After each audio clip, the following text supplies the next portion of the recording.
As usual, Mr. Whittle begins us with prayer.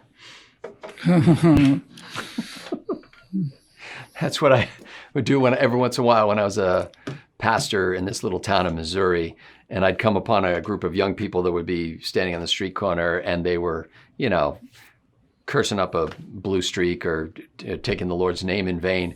And I would just walk up and go, "Hey, you guys having a prayer meeting?"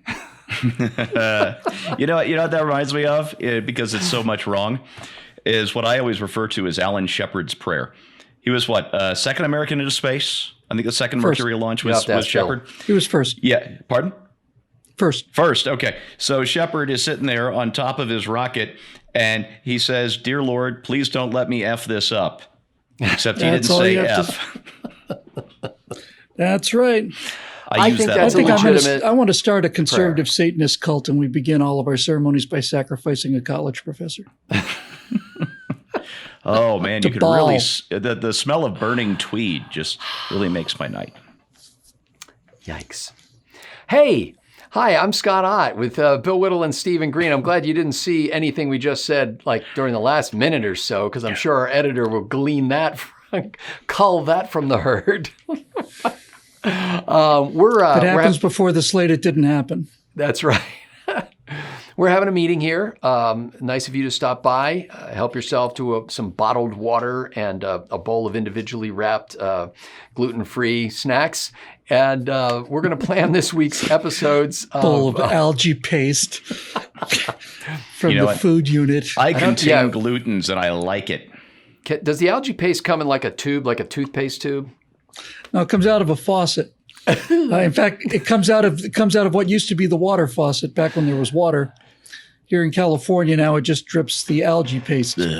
We don't know where the protein comes from, but we have an idea. Is it really a thing, algae paste? Well, no, but it's commercially. It's a science fiction trope, right? Yeah. It's like okay. Commercially, it's known as Soylent Green. Well, commercially, it's known as vegan microwave dinner. That's right. We went to Philadelphia this past weekend, and we really didn't get a chance to do any kind of tourist stuff, but we decided this is the kind of people we are. My lovely bride and I, we went down to the Reading Terminal Market, which is like an old train station, or so it looks, that's been converted into an indoor marketplace where there are a bunch of restaurants and shops and, delis and all kinds of things you can buy. And we went there specifically not to see the Reading Terminal Market and to smell the wafting aroma of cheesesteak, but actually to buy a gigantic brick of Cooper Sharp cheese. So for whatever reason, we can't get this in Texas, at least not where we live in Texas. And so this is this kind of white, creamy, delicious Cooper Sharp cheese. So last time we did this, we actually brought it on the plane and we got like a secondary screening because of this giant brick that happened to be in our suitcase. So this time my wife actually announced in advance, "I've got the Cooper Sharp. Everybody down." Everybody down. So Get him. We're in there and we walk up to this restaurant. My wife's very excited because she's got some dietary restrictions and she's trying to find something that's gluten-free and doesn't have this, that, and the other thing in it. And so she finds this restaurant and she's excited. She texts me and she goes, "It's over here. I'm over here behind that other place and they have everything we need." And I go up there and she starts to talk to them. And then comes to realize that not only do they have none of the ingredients she's trying to avoid, they don't have any of the ingredients she's trying to find either. And so I said it's a vegan restaurant. And she looks at this charming young lady with the bandana wrapped around her hair behind the counter, and she goes, "Oh, I'm sorry, I thought this was real food." And she wasn't trying to be snarky or anything. She was just like, "Oh, it's vegan. I'm sorry. I thought it was food." A lot of people make that mistake, but not twice. Yeah. So anyway, but that was great. I forget why I originally brought up the travel to Philadelphia story, but that might have been all there is to it. Stephen Green this week is actually has the honor of doing twice the work for half the pay of the rest of us. And so it's really— I have some bad news. It's really kind of an honor for Bill and I to have Steve do this. So, It Steve, really is. I'm sure that you have come up with 2 unique shows, one topic for each one that you're about to describe to us what that individual topic is for each show. As a matter of fact, An honor for Bill and me to do this. yeah, I Why do do you in say fact, Bill and me? You are Bill. No, Bill and me. It's like it's an honor for Bill and it's an honor for me. That's how I learned it in British schools, my boys. That's why I avoided British schools at all costs. Well, that and the Should have gotten a beatings. few fatal beatings when we straightened That's you right, out. a few more. And that's why actually I have a journalism degree, of which I is proud of. Am. A few more fatal beatings and it would have turned out to be quite a different boy. Yes, I do in administer fact have 2 shows with one topic each.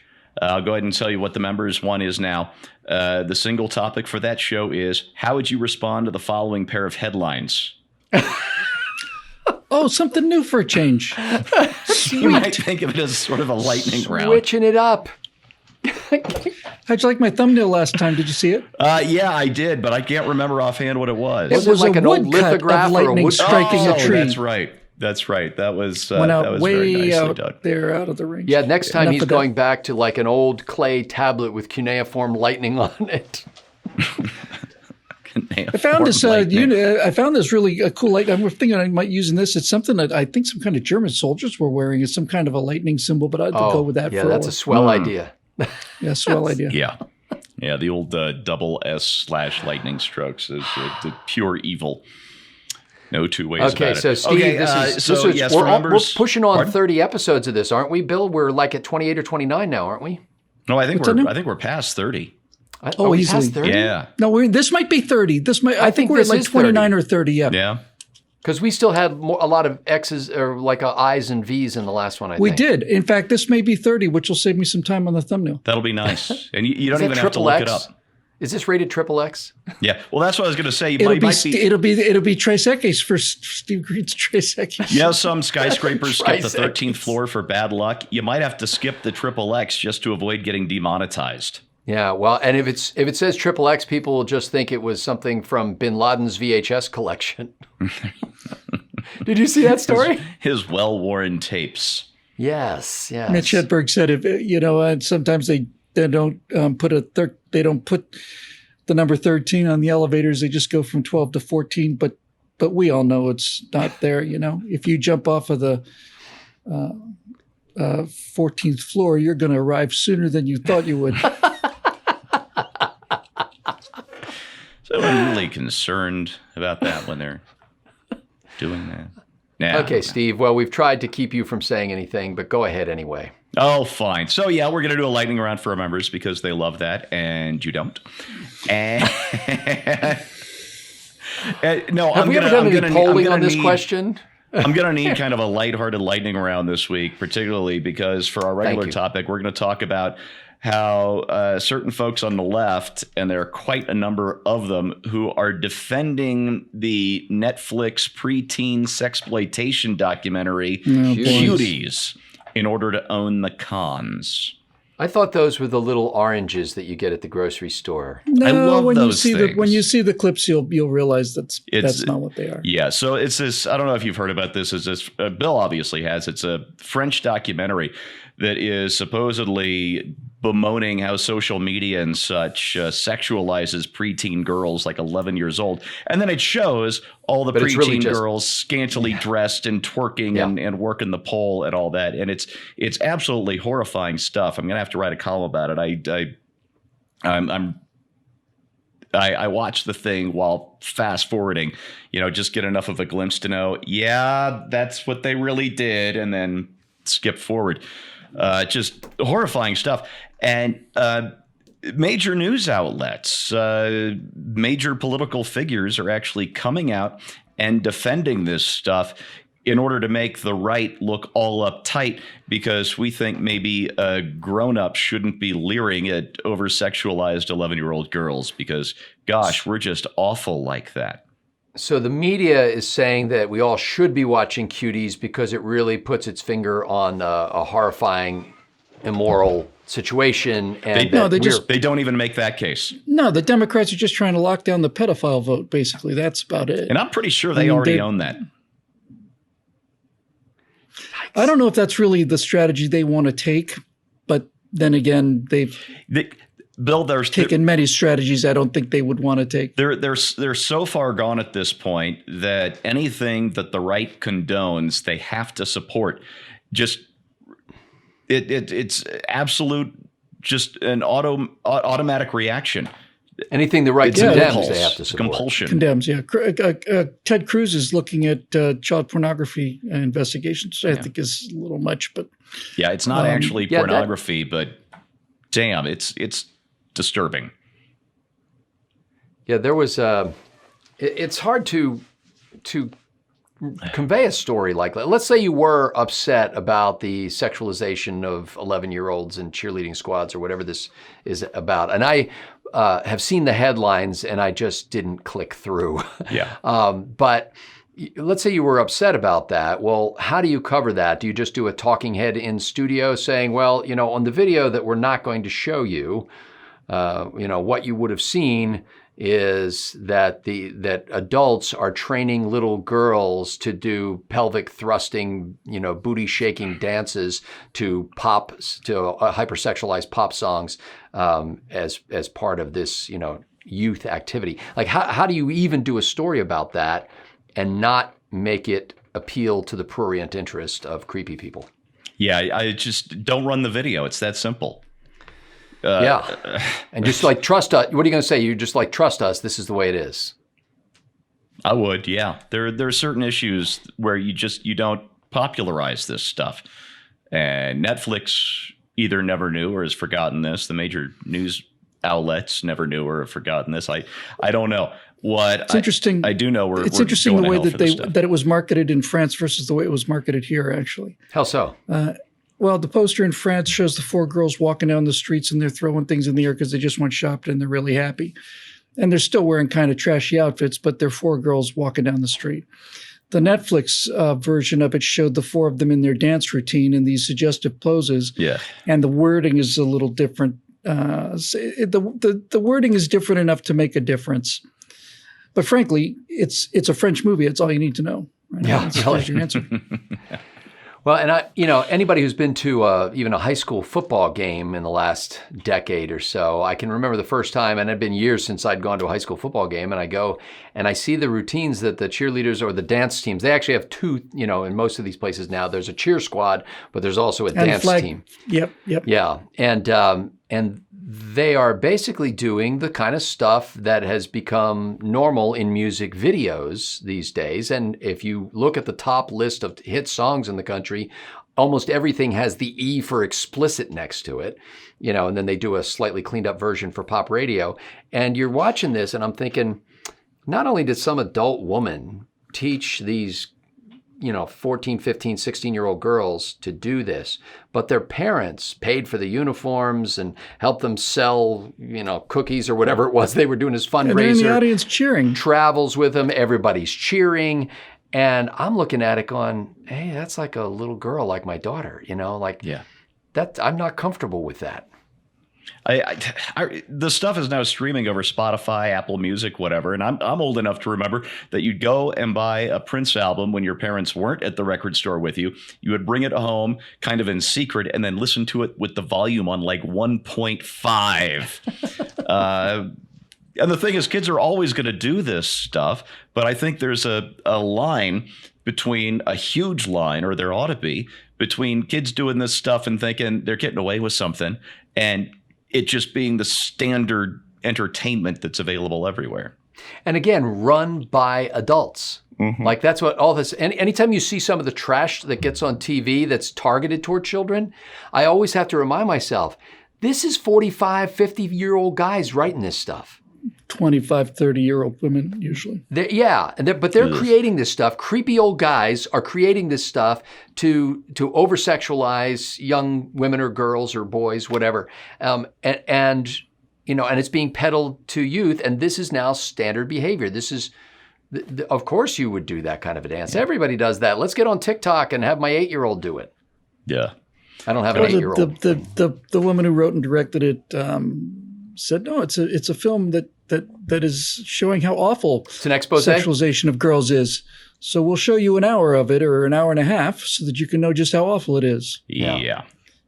And whether she's sincere or not, and she may be, some Netflix executives bought this, and I mean, if you really want to do this, you could show a glimpse, you could show like a backstage peek, but they just do it's nothing but, It's it's another milestone on the road to hell.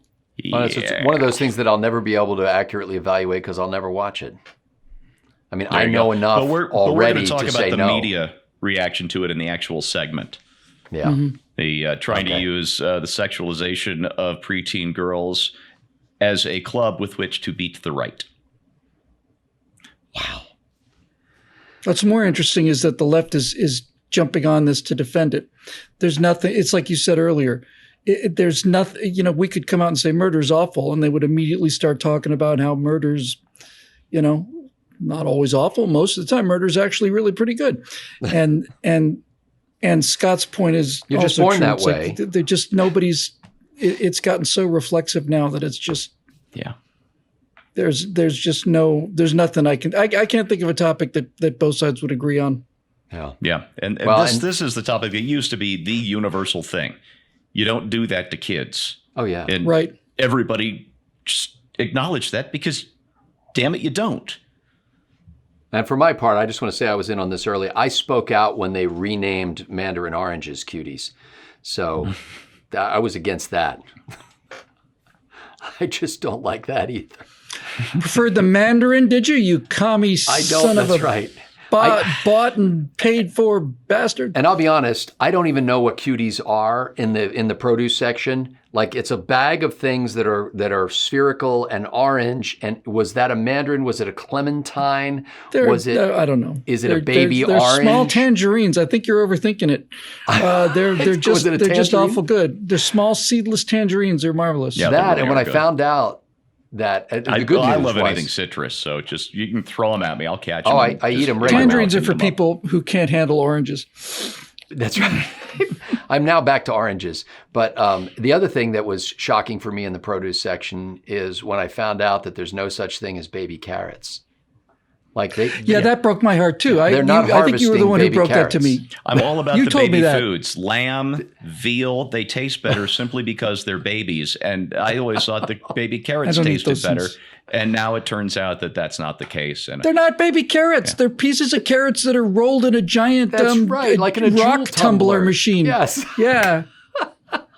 I remember when they were selling those things for kids. It's like you put a rock in here and then you let it tumble and then it comes out. It's this wonderful jewel. I thought comes that's out as awesome. a baby carrot. It takes 4.5 months. What? My little brother got the Joule tumbler. I got the glass cutter. So that was More great. useful anyway. I got the chemistry set. Take a glass. Oh, I got the chemistry set too, which I nearly burned They my sold hand off.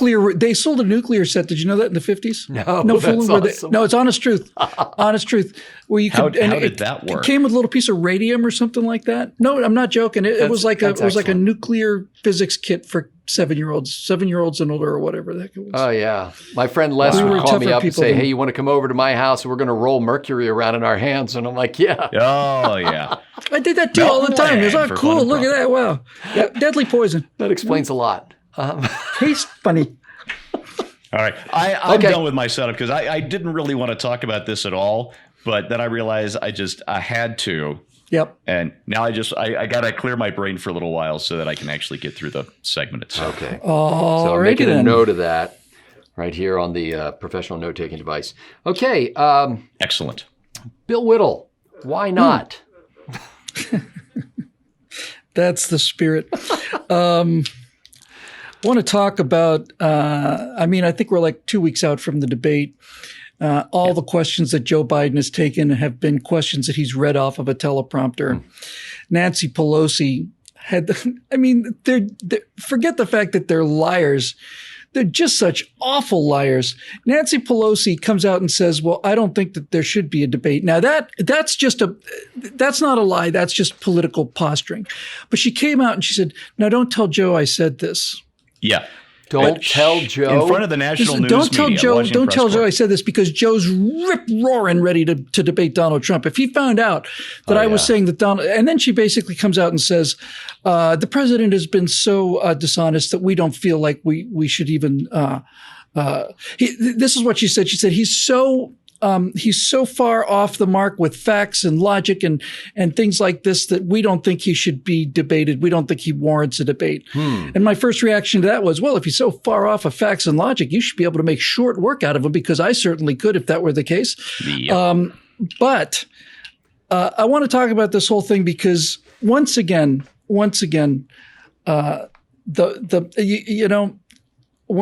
we go through all these periods where Donald Trump will make some kind of tweet or some kind of this or that, you know what?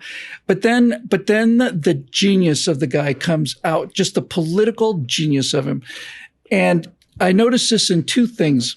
First of all, right after Joe Biden gave an interview, Trump was at a rally and he says, "Did you see him? Did you see him when he was trying to answer? They give him this softball question and he's looking off to the side, reading the answer like this, just went right at him, right smack at him." But even more importantly than this, somebody asked Biden, they said, well, there've been this or that, or Donald Trump is saying, and Biden goes, "Oh, you mean the slow Joe stuff?" So he laughed like a maniac instead of dealing with it. No, he does his laugh when something is now. too ridiculous to even be considered. Your son is accused of being deep involved with Ukrainians and taking illegal. Really? But here's the point. But the interviewer didn't say slow Joe. Biden said slow Joe. Biden brought up, so it's getting under his skin. Exactly. Yeah. And it's like little Marco or what did he say about Jeb Bush? Low energy Jeb. Low energy Jeb. Yeah. Please clap. Yep. Little Marco. And he owns him. And so actually the main thing I really want to talk about with all of that is the setup is I kind of would like to have a sweepstakes in terms of what will the excuse be for not having a debate. Well, they've already scheduled 3, I think.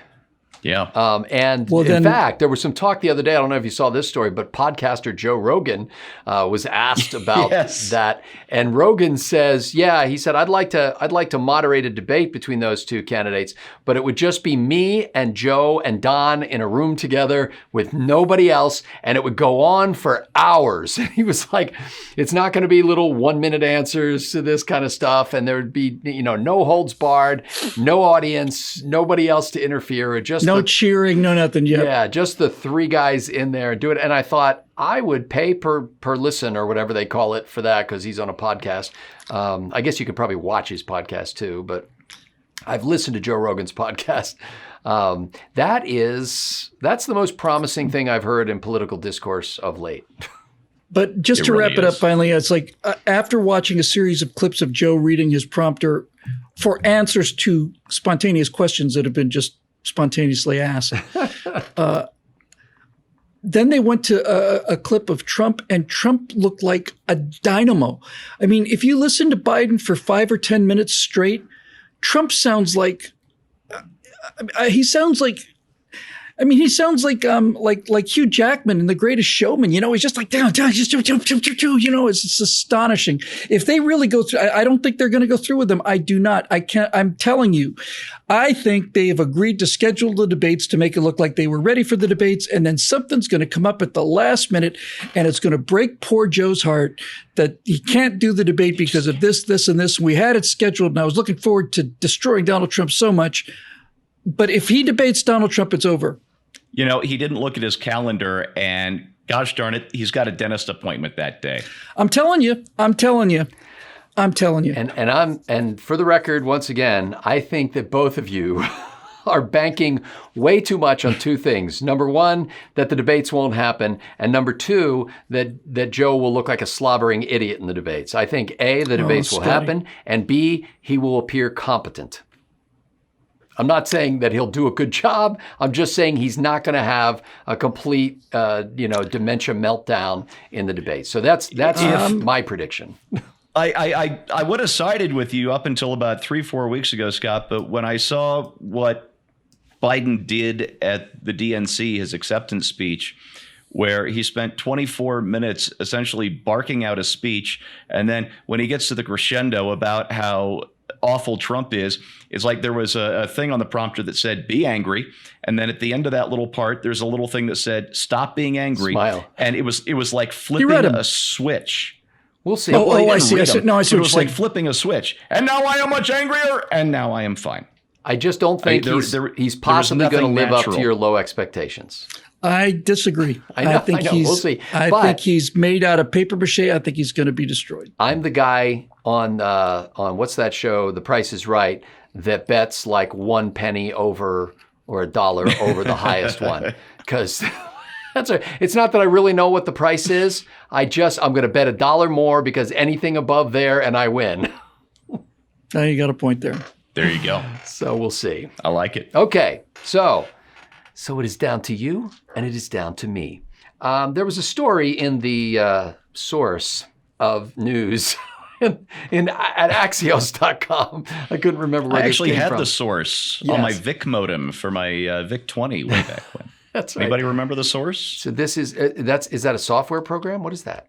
It was early internet bulletin board kind of thing. Oh, no. Downloading stuff at a screaming 300 baud. I was happy when I've got mail. Yeah. Not so much anymore. So this is an Axios.com story teaming up Jim Vandehey and Mike Allen, who I believe those two guys like founded Axios, didn't they? Aren't they the starters of it? Anyway, Mike Allen. the thrust of the story, their headline says, boats, flags, and merchandise, Trump is core to supporters' identity. Okay. And there was a sentence near the beginning that made me think this would be a good topic. Where is it?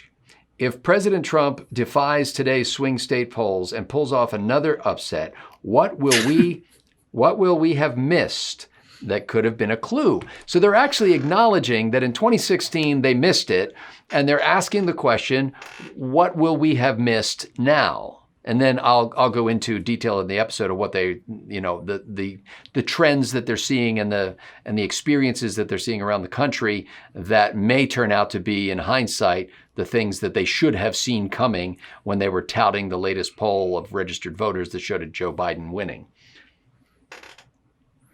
Before we get to the meat of this, there was no that meat. thing It's you a said, vegan or the topic that they said about Trump supporters, their support of Trump being key to their identity, Yes. part of their core identity. Yes. Remember when Valerie Jarrett was saying that Barack Obama was going to show us a new way of being on this earth?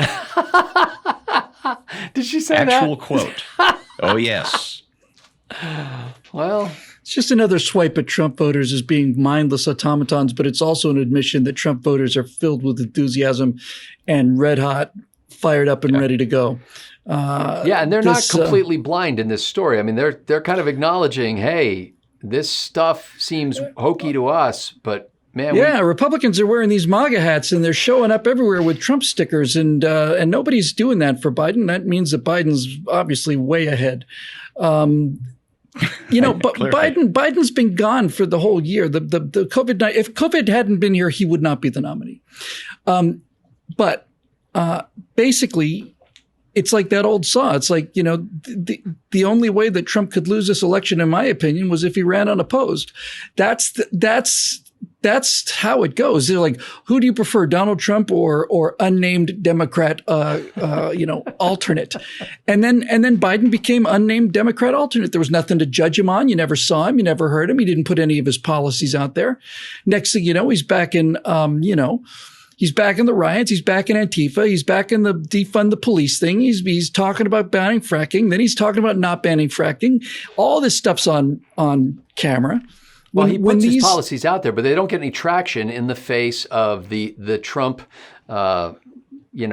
machine of fantastical things that we all have to talk about, whether or not they have anything to do with the future of the country. The media are completely fished in to the Trump PR machine, and therefore Biden's latest policy pronouncement gets nothing. Which is precisely intentional, and they're going to try to keep that up too. Yeah. I'm against fracking. Wait a minute. Pennsylvania's in play. I'm for fracking. I'm for Except he did say he wouldn't issue any new licenses for fracking. So instead of just banning it outright, he would let it wither on the vine. Okay. Is that how they get the fracks? Is it grows on I don't vines? know, man. Just the fracks. I'll tell you this. I'm one of those people who didn't think he was going to win in 2016. But this year, this whole thing about Biden being way ahead and big leads, I don't believe it. Well, now they're saying the race is tightened. And the reason for that is because it's getting down near the end and you have to say the race is tightened. It's like they tell the announcers in the football game, I don't care if the team is leading by 34 points with 2 minutes to go. You don't make it sound like the game is over. Yep. They got to sell tickets, basically, still. They got to sell ad dollars. Or ad. Who's going to the rallies? 5 Hail Marys the next What do the rallies look minutes. like? That's the question. What do the rallies look like? A bunch of people without masks on disobeying Nevada's state laws. Good. Even better. I like them even better. But what do the rallies look like? And why isn't Joe Biden having rallies? And why is he parachuting into an event the for American public's health? For 8 minutes, parachutes into an event for 8 minutes and then is gone. No questions, no nothing. You can't hide this forever. Yeah. I think there are other good reasons why Joe Biden's not going to win. I just don't think it's what you think it is. I don't think he's a basket case. I think he's goofy. He's not a basket case, but he's definitely slipping. No, he is a basket case. Well, we've got.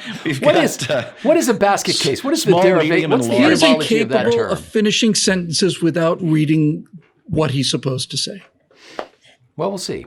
That'll be interesting. Actually, there's one thing he does do. I don't know if you read. I just forgot her name. Longtime blogger. Glenn links to her all the time. I read her all the time, wherever she is. She's up in Wisconsin, I think. Maybe. Is she maybe bigger Minnesota. than a bread box? Yes. Anyway, it's killing me. I forget names all the time, especially even names I know really well. She was saying that, Biden can't formulate an answer, but he's very good at being evasive. When confronted with something about pretty much anything, he defaults back to the old spiel of, when Barack and I went into office, it was the worst economy since the Great Depression. And he has these sort of defaults that he has memorized since before his decline began. And they might not have anything to do with the question, but they sound kind of good. Can he string that out for 3 debates of 2 hours each? When he's being actually not only questioned, but prodded. When Barack and I took office, it was the worst economy since the Great Depression, and you managed to maintain it for 8 years, and improve on it. In fact, and made it into the worst economy since the Great Depression. Yeah, he's gonna. Look, honestly, I have seen him. I have seen his answers to questions, and I am convinced that they are going to find a way to cancel the debates that they agreed to them, so that they could look like they could agree to them. But we're just flogging a dead horse, which is what I do. It'll be fun. Would you like to put some of your money on that? Not my money, but just your money. Would you like to put some money? Yeah, I'll have a friendly bet. You want to say 10 grand? Yeah, I don't want to have anything at risk. I just want you to put your money on it, and then if it goes well for me, I get your money. I'll cover both sides of the spread. That's right. I want you to stake me in a bet against you. I'm putting my money on black and red, and also on the double zeros, which are green. So you can't bet on those. Put them on all of them. This way I can't lose. That's right. Well, you can't lose if you're a member at BillWhittle.com. And in fact, well played. You paid for segues like that, and we deliver. And so we're grateful for the opportunity that you've given us to be able to engage in the political process with freedom of speech and the liberty that springs daily from our lungs. And it's only because of your membership dollars, your contributions here. That's why we create this special show, so good that nobody else in the world wants to watch. Nobody else in the world gets to watch it. But you. This is for members only. And by the way, the members only shows tend, not always, but tend to have more comments on our website than any other shows. And that's not just because they're like 6 hours long. I think I think people They're actually. not 6 hours. They're 40 minutes. They just feel like 6 hours. That's right. We can make 40 minutes feel like 6 hours. But anyway, it's always interesting to see those conversations. But and here's final housekeeping note. I had a member write to me today complaining that the snippet of a comment that you can see before you have to click the read more link was not long enough, and could I make it any longer? And so I doubled it. We doubled it. So now instead of 50 words, you can see 100 words of a comment. And believe it or not, a lot of our members write a lot more than 100 words. So I'm not going to pay for all that ink. that's we buy ink Now by we had the to double barrel the server bandwidth. so that you can waste it on our website because of your contributions. So thank you very much for doing that for us. For Stephen Green, Bill Whittle, I'm Scott Ott. We'll see you this week on Right Angle.